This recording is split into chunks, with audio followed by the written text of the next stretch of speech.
This is the new fire pit by Lifedoo. This is the Lifedoo UROD. Hey you! You're watching Robbie Fishing. Right, now in case you're wondering why this bag is loose, because I just got a little bit curious and I wanted to know what was in that bag. I thought there might have been paperwork, but it looks like this new barbecue comes with its own carry bag. That was my idea. I told them they need to do that. UROD. This is the Lifedoo UROD. UROD stands for You Are Our Designers. Basically, they wanted to come up with a really good barbecue that people would like, or fire pit. It's a fire pit barbecue hybrid. It can be used as a fire pit or a barbecue. Anyway, they made the original one and people went out and used it, and then we all gave feedback. What do you think? And some people didn't like the airflow, some thought it should have been a bit wider. I suggested that it come with a carry bag because they kind of laughed when I had mine in a Coles bag. So what they've done, they've taken everybody's feedback on board. They know they're never going to please everyone, but they're hoping to have made a product that will suit a lot more people. Lifedoo UROD, You Are Our Designers. Let's open it up and have a look and see how it looks when it's put together, erected, assembled. Voila! This is the Lifedoo UROD Clap Edition. You just clap your hands and it sets itself up. Now seriously, I've mentioned quite a few times in videos recently that I've hurt my back. I've got a very bad back. And I think that if I was to film myself putting this together, I would have made it look a lot harder than what it actually was. Took me not even 5 minutes to figure it all out, and it's an absolute huge improvement on the last one. For the record, I liked the last one. I thought it was quite a good fire pit, but I think this is going to be better. But just on that bad back, if I seem to be standing on a bit of an angle, that's because of that back. Now, let's have a look. UROD, You Are Our Designers. Lifedoo have got some of their feedback here, and they've put it on here. Lifedoo product, heavy as shit. Well, it is. I think it's 8 kilos or 9 kilos or something. It's made of steel. You can't make lightweight steel. If you do, it wouldn't be very strong. It's made of steel, laser cut steel. It is quite heavy at 8 or 9 kilos. That's not good for backpacking. It's too simple. I'm too simple, but I still function okay.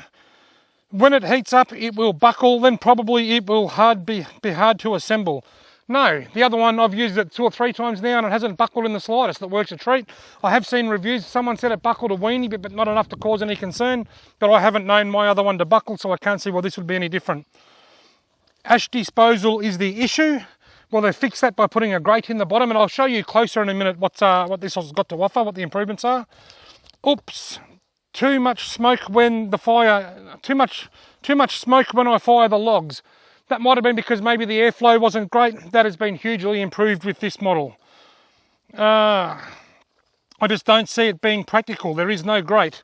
There is a grate now. It's a bit expensive and there are not any accessories. Well, there's certainly plenty of accessories now. Expensive, well, I don't know. I'm not sure of the price off the top of my head. I think the original one was like $80. I think these are like $80 or $90.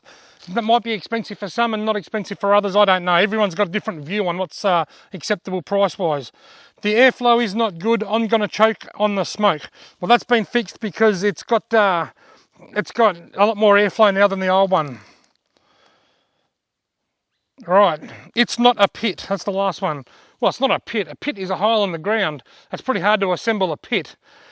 If you had a hole in the ground that was 1 metre deep by 1 metre wide, how much dirt would be in it? Well, none, because if there was dirt in it, there wouldn't be a hole. Anyway, I'll bring the camera over and I'll show you a lot closer how this looks. You can see the Lifedoo logo here. On the old one, it was down under here. By having it up there, that's going to help get the airflow through. That's going to help with airflow. Under here, it's got a grate on the bottom, so the holes can sit on top. The small dust and stuff can fall through onto this dust pan or whatever you want to call it underneath. So it's got something to catch all the rubbish, and it's got a lot more airflow, and it's got a grate on the bottom. Also, it comes with accessories. You can just sit that up the top there just like that and cook on it like that, and I am going to cook on this shortly. I'm not going to make this video without showing you how it works. It comes with these 3 bits of steel and these slots, and they'll slot anywhere you like. You can put them in any combination you wish, and you can just sit that over the top of them. You can lay it that way if you like across those slots. You can do whatever you like. It's infinitely variable, I suppose is probably a better way to put it. But they're the accessories. You get the idea. Now, I'm going to light this and see how it performs. Right, now because of my sore back that I kept whinging about, I'm actually going to light the fire up here on my ARB table rather than lighting it on the ground, just to prevent me having to bend over too much. Right, let's see if we can get it going. I'm starting off with some kindling that I bought from Bunnings. Once again, because of my back, I just don't really feel like going around and picking up lots of little twigs. So I'm starting off with some kindling that I bought from Bunnings, and I've got some rotten hardwood here that I'll put on top of that. Because I'm out the bush, I can get away with using rotten hardwood. And that match didn't work. That match smoked, but there was no flame. One of the first things I'm noticing, it's really easy to light because I can just stick the match underneath and away we go. It's got to keep the match going. The match went out. Here we go, we're going. Need a new match. I've got a good match. My face and my bum. Perfect match. Alright, let's see if it can touch. There we go.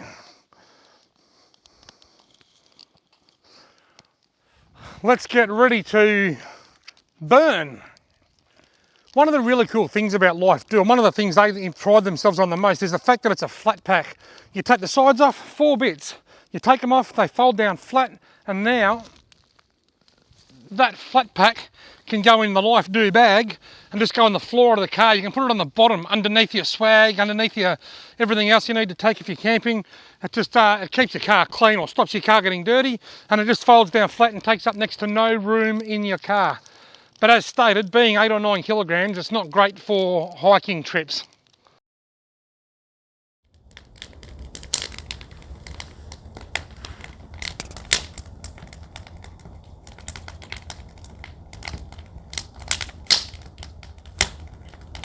Well, I can tell you now that there are absolutely no issues with airflow. There's even been flames coming out from underneath the barbecue. Actually, they might be on this side now. Oh no, I thought I could see the reflection. There was flames coming out from underneath a moment ago. Another thing they've added to this, which isn't on the original Lifedoo, you'll see extra holes on the side here, extra slits. At the moment it's in cooking mode. You have it nice and tight like that so you can put that grate on top. But if you just want to have a backyard fire or a fire pit or something out the bush, you can change it to those other holes, and that will make it shallower and wider, more suited as a fire pit. One thing I am noticing here on its first use, and you can see the flames coming out from underneath, that's actually a really good sign of good airflow, but you can see the black powder coating on the steel is coming off. I don't think that's going to cause any issues, but it's just something that I thought I'd mention so that you don't get taken by surprise. I've used 44-gallon drums as fire pits in the past, and they're the same. When you first light them for the first time, the paint melts and it absolutely stinks. But I don't know what that is. It might be powder coating or something, I'm not sure, but whatever it is, it's definitely peeling off. And it's doing the same over this side. But as I said, that won't affect the functionality of the stove one bit. Right, now I've got a couple of sort of hardwood sticks here that I've just picked up from just around on the ground here where I am. I'm going to put them in and let them catch.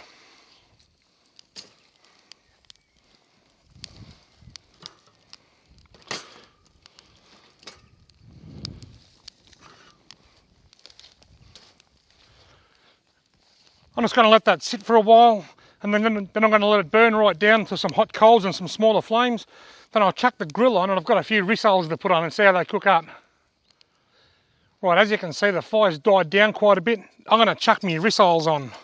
Not sure how I'm going to go with that going in there. That log might be sitting up a little bit too high still. Oh, well, it's going to sit there, so well, that's a start. Right. Let's get the rissoles. Righto, time to chuck the rissoles on. Big shout out to the Moreau General Store. In case you're wondering where I am, this is the Moreau Forest. I stopped at the Moreau store on the way out, and I said, do you sell sausages? And he said, we normally do, but we've ran out, but we've got rissoles. So I'm going to cook some rissoles on my fire pit. How's this for a bit of ingenuity? Do they smell nice? They were frozen solid. When I got out of here, they were still frozen solid. So I lifted the bonnet on my car and I sat them on the air cleaner and then closed the bonnet because it's really warm under the bonnet, and they've actually thawed out really well just in the last half an hour or so. Righto, let's see how she goes. I've had to move them up here to the cooler end. They're getting a bit too hot. Now I'm a little bit under-prepared today. I've got to admit I didn't bring like a spatula or anything, so I'm turning them over with this pocket knife. But they're coming up really good. They're looking very, very nice and they smell beautiful. They're looking really good. And now there's just 5. Because I didn't bring a spatula or something, I can't squash them. I ate one to see if it was any good, but it was a little bit raw, so I'll give them a little bit longer. Now when you use, not just this wood barbecue, but any wood barbecue, you don't have to do it like this. You don't have to light a nice fire, wait for the coals to drop down or anything. You can just throw the kindling in, light it and cook on it. No worries at all. It depends what you want to do. If you want a nice ambient heat, you'll get a lot more ambient heat out of hot coals. So there's a lot of heat right around there. Whereas if you're just cooking over the kindling, you'll just get heat directly above the kindling. You can do it either way, but I find this is the better way to cook, by building a fire and then getting a lot of hot coals. I just find that a better way to cook than just constantly feeding kindling underneath the end of the stove. These are not far off being done. Righto, I just ate number 5 and it was magnificent. So the 4 here, they're ready to go. I'm going to take them off now. I'm going to cook them, I'm going to eat them, and then I'm going to give you my final thoughts on the Lifedoo UROD fire pit. So good. The Lifedoo UROD fire pit. What did I think of it? Let's go for a bit of a walkthrough and I'll explain a few things, the pros and cons. Rightio, Lifedoo UROD fire pit, how did it perform? First of all, the paint come off the sides. I'm not at all concerned about that. That will not affect the performance one little bit. And in fact, each time I use it, more and more paint will come off. And it might even rust, I don't know. But that doesn't matter, because all barbecues that are in national parks and stuff rust and we still use them. So it'll make it look a little bit not as good, but it's not going to affect the performance at all. In here, the grate, it has warped a little bit. It has buckled. Now, I'm not sure whether that was from the heat or because I'd done something really stupid. Because my back's sore and I wanted to cool it down a bit quicker, I came up with this great idea to just push it off. And I pushed it off the table and it went crashing onto the ground. And that may have bent that a little bit, or it could be from the heat. I'm not sure. The side of the barbecue here, this side here has warped a little bit. This side hasn't. That stayed nice and straight. But this side has warped a little bit. In saying that, I put it together, no worries at all, as easy as it was when it was brand new. So there's a couple of little aesthetic differences, a bit of a bending here and a bit of twisting down there. But other than that, it still performs fine, works fine. It definitely burns better than the original. The original struggled for air and the fire would choke a little bit. None of those problems here whatsoever. I think the design of this one is much, much more improved on the original one. Now the Lifedoo UROD fire pit, the new one as I call it, I think it's improved a lot from the original with regards to functionality. I think it burns a lot better, it burns a lot hotter. But I think the original might be a little bit more sturdy, but not quite as practical. They've both got pros and cons and they're both really good. I like them both. Now I'm going to leave a link in the video description below to the Lifedoo website. If you decide to buy one of these online, you can use my discount code ROB10. ROB10, and you will save 10% off, and I'll earn 10%. I'm an affiliate partner with Lifedoo. You save 10 and I earn 10, and the discount code is ROB10. This video has been 100% honest and factual. I hope I've pointed out all the pros and cons. Thanks very much for watching. If you've liked this video, want to give it a thumbs up, hit the subscribe button, and hopefully I'll see you in my next video.